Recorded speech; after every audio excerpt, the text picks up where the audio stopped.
Hey everyone, Brian from Bear Bull Traders here, Wednesday, February 20th. Just thought I'd do a midweek recap. Given we had some interesting action today, we had the Fed releasing their minutes at 2 o'clock from the January meeting. You can kind of see here where that happened, right at 2 o'clock. We had some market volatility, market sold off, and then not surprising, it came back and finished the day pretty much close to the high, at least for the S&P. Dow closed pretty close to the high, and Nasdaq was flat. It's kind of interesting. Technology struggling a bit here. So you can see the market internals still pretty solid, all looking pretty good.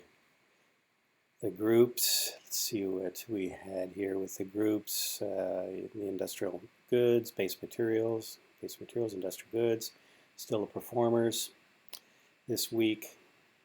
And technology actually really lagged a little bit today with healthcare as well.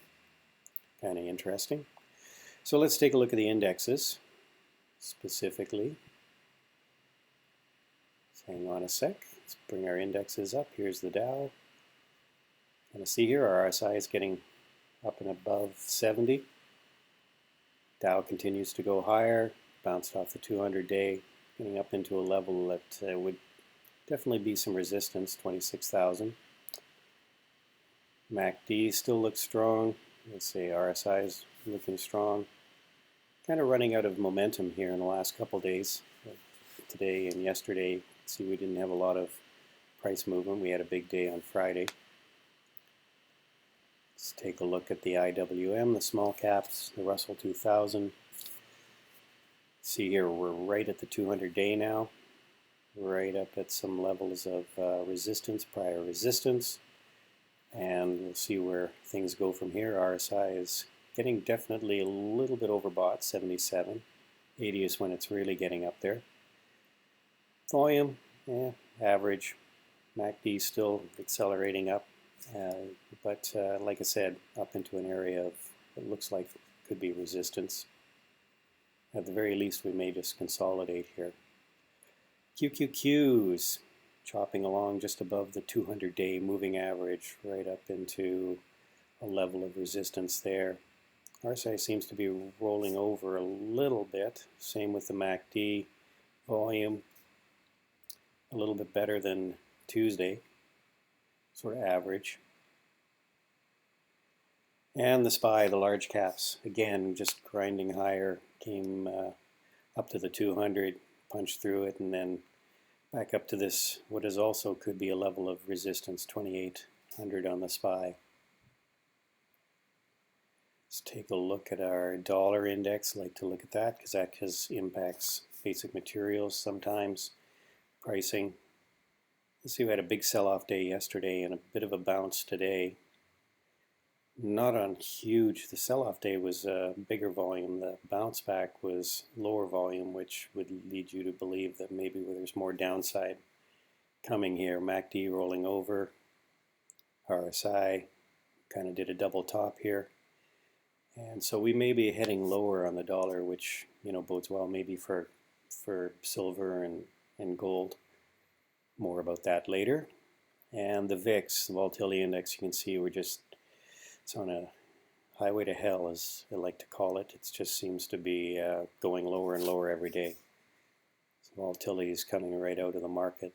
With the Fed off the table, they're not maybe going to be reducing their balance sheet anymore.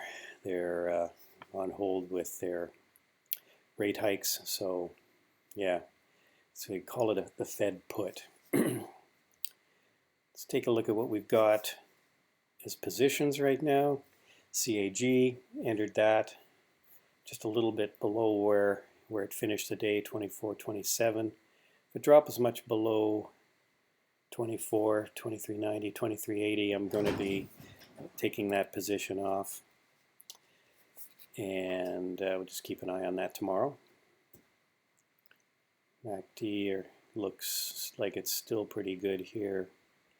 Volume wasn't a great day. And let's see here, Nugget, we jumped into this yesterday on this breakout. Should have actually jumped into it on Friday because really it just you can kind of see here it really broke a trend. Let's take a look at this. Let's see, we had a nice trend, and it broke there and then just shot higher. So ended up getting into that that trade yesterday late, unfortunately, but I could see it was heading higher. So got in at 21.74 yesterday. Sent an email out on that, and I was watching it. I had it on my watch list on the weekend. So in at 21.74, took half the position off, 23.67 today. I didn't want to hold this through the Fed release because I know that this can be volatile through Fed minute releases and Fed speak, and it really took a hit after the minutes were released, and so I was glad I took half of it off. We got at least a 10% move on that half. So I'll be watching it tomorrow. We'll see what happens. I was targeting 25 on this as a possible exit, but like I said, I didn't want to hold all of it through the Fed release, and I'm glad I took some off, and I sent that email out to people as well, telling them I was taking half the position off there. So that worked out okay. And Roku, another one. Been in this for a long time, and been long as in a swing trade long, which may more than a week or two, and took some off yesterday at just under 55. My target here was 55. It did actually get over 55 there, and I did take some off at 54.80 and sent the email out on that one as well. I hope people also took some profits if you followed me on that trade. I'm not suggesting you do, but for those who were watching the emails and consulted with their investment advisor, they maybe also took that trade. So Roku really did a significant pullback yesterday after hitting that 55, which again wasn't surprising. I knew 55 was probably going to be an area of resistance. Today it sold off, kind of came back. The thing I'm concerned about with Roku is they do report tomorrow after the market close, and I will not be holding this through the earnings call. I don't know which way it's going to go, and I'm not willing to bet on it one way or another. So I'll probably be taking the rest of that position off tomorrow before the market closes. And TNA continues to grind higher, and still got some left over. I'm looking at 70 as a possible exit here. It might be getting toppy. You can see here we're getting up into that 80 RSI range where things get a little overbought, volume's dropping off. MACD still looking strong, so still holding on to a little bit of TNA. And what do we got on watch? Let's wrap things up here. Still looking at this KPTI. I am liking this trade. You can kind of see here this trend line. It looks like it's going to break this trend line. If it can hold above here, then I'm going to say it can get at least through $10. 9 would be my stop, so I'm going to be watching that one again tomorrow. People were asking me in the room about DGAS and UGAS, which is obviously the ETF, or an ETF, beta ETF for price of natural gas. So let's just take a look at UNL, which is basically the price of natural gas, tracks the price of natural gas. And you can kind of see here what's going on. We're getting a pretty extended pendant. Nice looking price action on both ends. It's narrowing down. And this is, just think about this. It's basically a fight between the buyers and the sellers. And 9 times out of 10, this is going to resolve, and it's going to resolve in one direction or the other. I don't know which direction it's going to resolve in.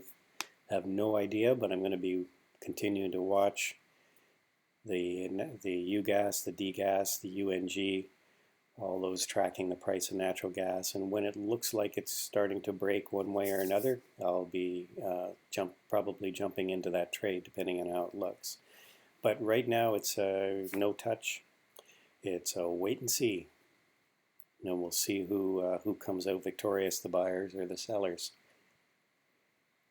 And XLE was looking at this. I was thinking about taking an entry, but I just it's kind of getting away, and I just the risk reward on this right now is not that great. So I should probably take that off the on watch list. That's it, everybody. I hope you're all having a good evening, and we'll see you in the Bearable Trading Room in the morning, Thursday, February 21st. These are my swing trades. If you haven't checked out my book yet, How to Swing Trade, it's on Amazon. And hope you have a good rest of the evening, everybody. Bye for now.